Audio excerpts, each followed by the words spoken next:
welcome to Volume 2 of Musicphiles. I'm your host, Dario Hunt, and my co-host, as always, Mr. Doris Walker. Say what up to everybody. What's up, everybody? Welcome to Volume 2, Musicphiles. Just going to talk about some more of the popular hot sounds coming out. Absolutely. So we got a lot to kind of talk about this week. Let's just jump right into it. First off, I want to speak on what seems like Drake versus everybody. Yeah. I don't know if you've been seeing what's going on, but he's feeling himself right now, man. I mean, Drake's on like an all-time confidence high right now. He's feeling himself a lot for sure. You know, I mean, apparently everybody is somehow getting that wrath right now, starting with, the Meek Mill beef, which went back to last year. Right. That's kind of dead, I would say. I don't think anybody's still looking for that. And then most recently, not most recently, but recently, the whole Joe Budden spat, where Right. Joe Budden has just been dropping track after track after track at him. Joe Budden was basically making a whole, disc set of diss tracks on Drake. He just got obsessed and, just kept going at him. But, I mean, he's just starting to fade out of the limelight right now. I haven't heard a headline in at least a week about Joe Budden, but it's because What do you think about that whole situation? Oh, man. I think it's hilarious, honestly. I think it's the most opportunistic rapping beef of all time because it's not really doing anything to Drake, good or bad, really. Mm-hmm. And except maybe a chance to put in a few extra lines in a guest verse or something. But in terms of Joe Budden, it made him almost relevant again. So I think it was very strategic on Joe Budden's part to do such an emotional podcast review on Drake's album and then hear a snippet of a song that Drake already made with French Montana and then go crazy and make 4 or 5 diss tracks and put a few out before that song you heard the sample from of No Shopping by French Montana. He just put out these diss tracks before that track. So people thought he was crazy because they didn't know he was responding to because the song wasn't even out yet. But basically, Joe Budden just tried to keep the beef going, and it was never really a beef, honestly. Yeah, to me, he's definitely already an emotional guy to begin with. And then he definitely used whatever energy he got from this for his little 15 minutes to kind of pop back up into the topic of discussion. I will say that some of his diss tracks did go hard, and he does have bars, and you definitely can't question Joe Budden when it comes to lyrical rapping ability. Oh, yeah. It just seemed like a very corny beef to me because, I mean, like you said, I didn't know about the No Shopping verse. So a lot of people didn't even know about the No Shopping verse. A lot of people thought Joe was just coming at him out of nowhere when actually he was kind of responding to what he heard. And it made more sense when No Shopping verse came out.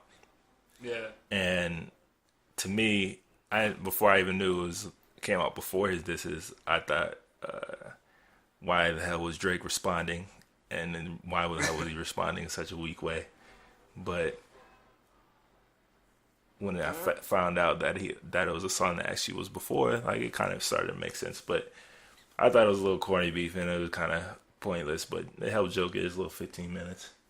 Right. I mean, hey, Drake didn't even have to write another song. I mean, Joe Budden. He should not. Honestly, he should not. I think that'd be a complete setup and a trap to him to go at Joe Budden like that. That would be the worst. Everybody would be focused on the bars at that point. And Joe has bars, so I would. And Joe has bars. He's in Slaughterhouse.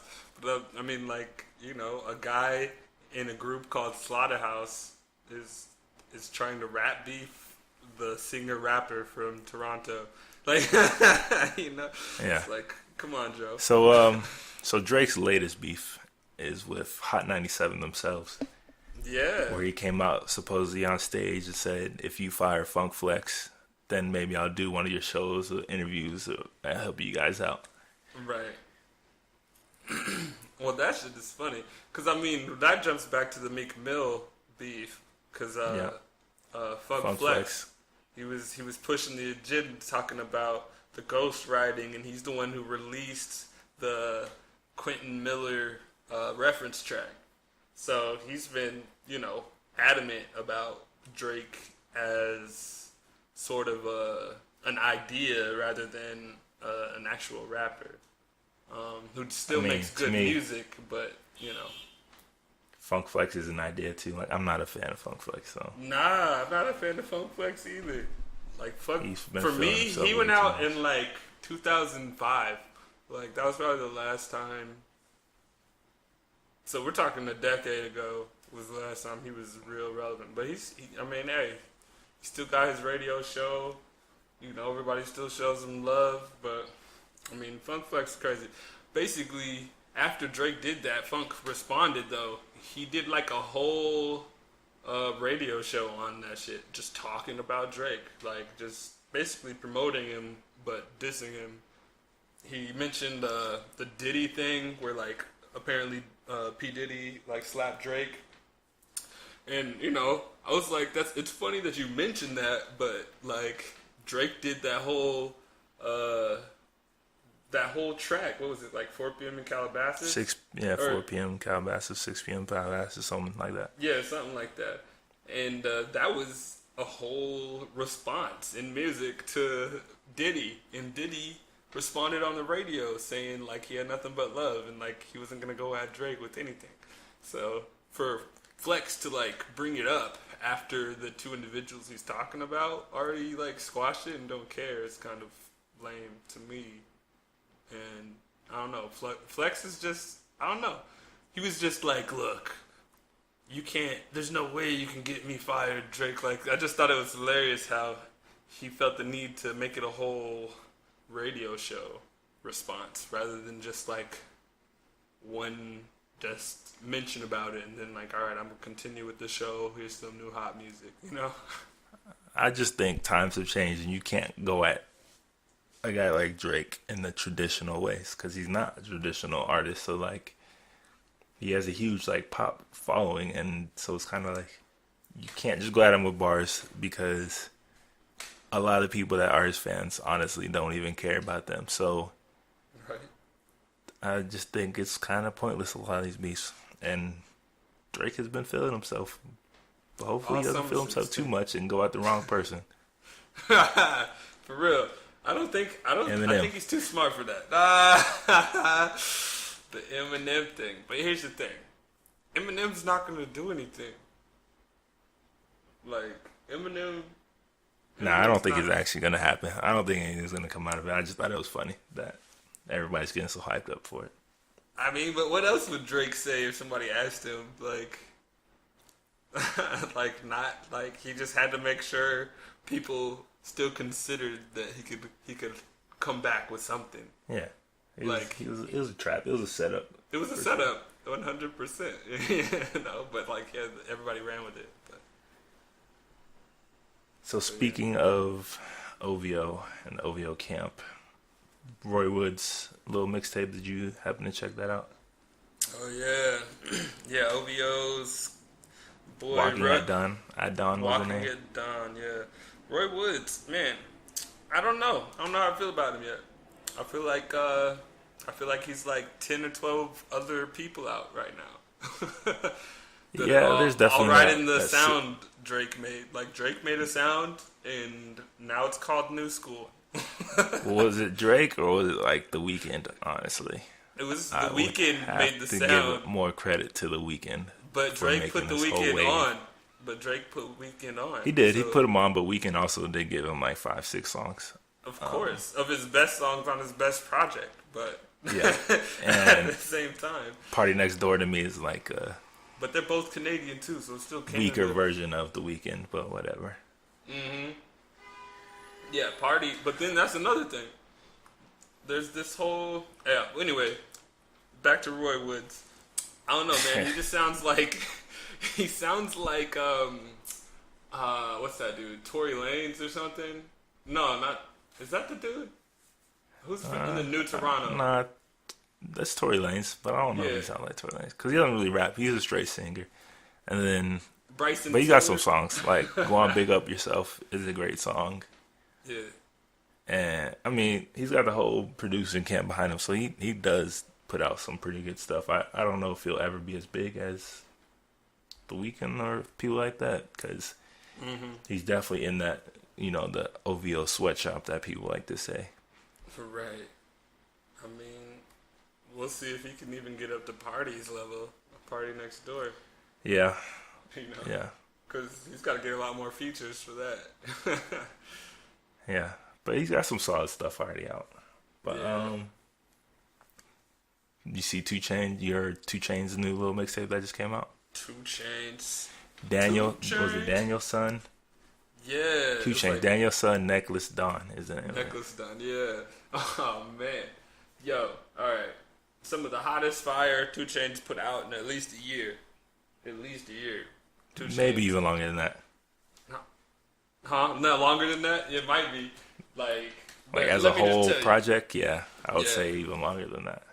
If you want some shit to just like bang to, like some nice hard beats, like some good fucking quotables, like punchlines, turn on that new 2 Chainz, because that shit is 2 Chainz done right. It is mastered songs for free. It doesn't sound like it's like incomplete or some shit. It's like it's a good mix. It's a good showing for 2 Chainz, I think. Yeah, I think it was a lot better than I expected, because like you said, his last few projects were so. Never been able to capture that magic he had when he was doing the real university stuff. Yeah. When you had like Riot and all those other songs, but there's definitely some bangers on this one, and pleasantly surprised.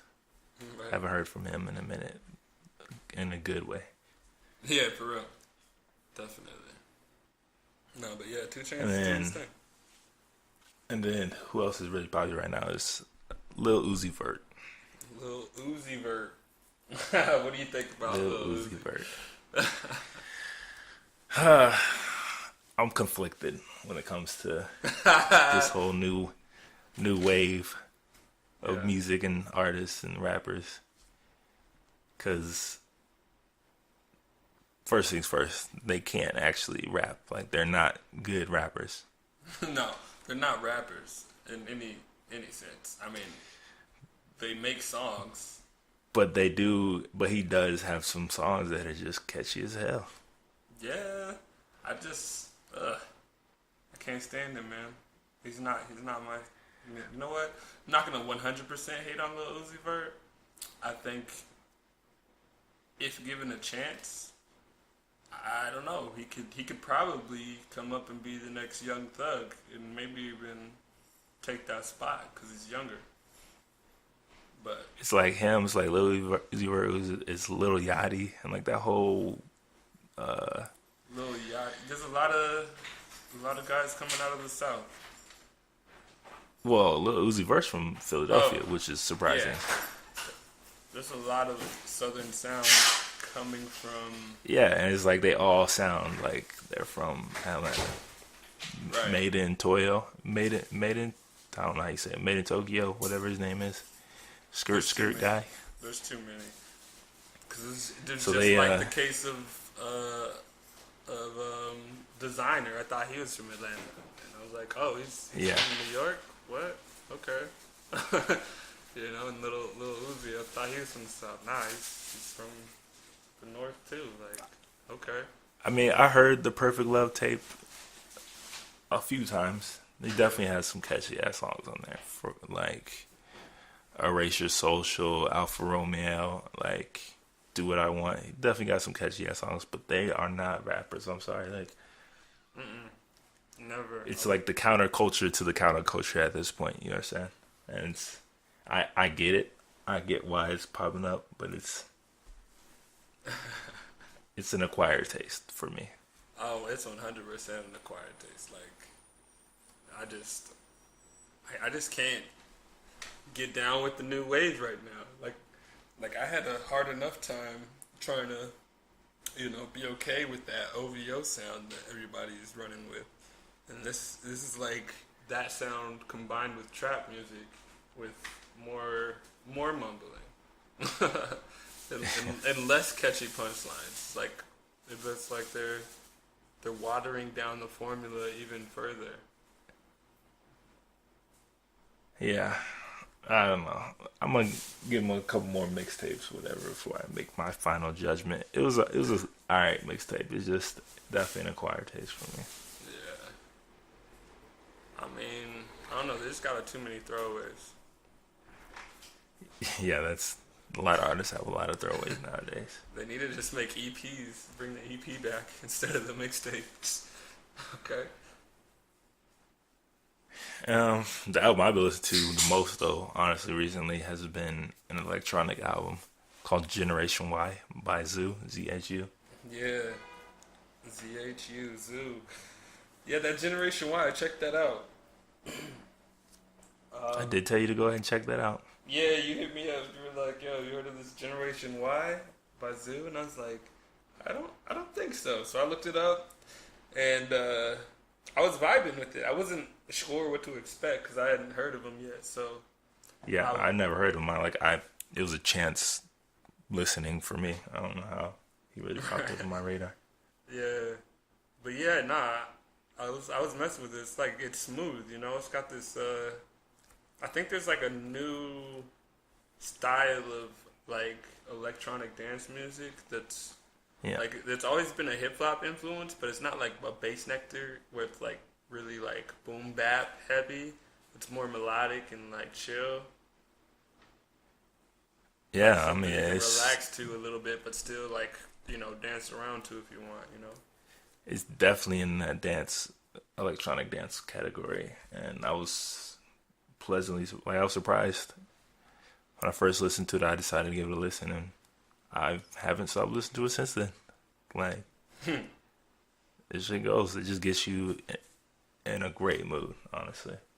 Yeah, not too bad. I would probably. It's something I'll revisit, but I don't know if it's like one of my favorite EDM albums either. I would say, like, for people, like, if you like electronic dance music, you should definitely check out Zoo Generation Y. Yeah. And also in electronic, there's a EP out called DTSNT EP by Stwo, STWO. I don't know actually if that's how you pronounce the name, but that's how you spell it. And it's got like, it's like a mix of almost genres. Like, he's got a lot of like different influences. He's got some soul influences, he's got some pop influences, and he's got some hip hop influences in there. Like, it's very hard to explain, but it's only 8 tracks, and people should definitely go check that one out. It's in the electronic category. Right, yeah, check it out, people. So what else have you been listening to lately? Well, I'm still listening to Timmy Turner every day. For some odd reason, it's just a go-to track. And I don't know what else. I don't know if I've been listening to too much. I've been kind of just listening to that 2 Chainz, and that's probably about it. I've been kind of keeping it rap. And then I'll just I've just been waiting for this Frank Ocean to never drop, and also that new Travis Scott that he's been promising like every week. Right. Yeah, like what happened with that? I thought that would have been out, but yeah, people just need to stop announcing dates and just release them. Honestly, yeah, don't announce dates. Yeah, it only makes your fans angrier. So for real. Like, there's only a few but, people that actually put out when they say they're going to. Like Beyonce. Or, like, but she doesn't even tell anybody either. She's the one that brought out the surprise album release. yeah, Not everybody's trying to do it, but not everybody can pull that off. Nope. But yeah, you know. But Keep my eyes that's open about it some new for stuff. volume 2 of Music Files. I don't have a whole lot else to add Nah, music so wise this week. Just those are just the albums I've been kind of listening to and digesting, right. and been enthralled by this Drake versus everybody mentality he's in right now. Yeah, straight versus everybody. Hot 97 So in the crosshairs. No, I'm just kidding. But yeah, no. So, I'll, yeah.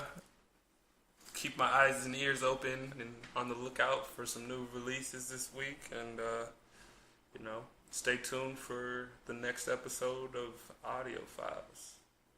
Music Files. Music Files. Volume. Yeah. So thanks everybody for listening. Let us know in the comments if you've heard any of these albums and what you think about them, and let us know if anything that we missed and that we should be looking out for ourselves. Fans, what do you think so- about Lil Uzi Vert? That's what I want to know. Yeah. Let us know. Let in us the know comments. if you're feeling this new wave of rap music coming out. Be honest. So we'll definitely probably talk about that next volume 3 of Music Files next week. So thanks for listening. Catch you later. Peace.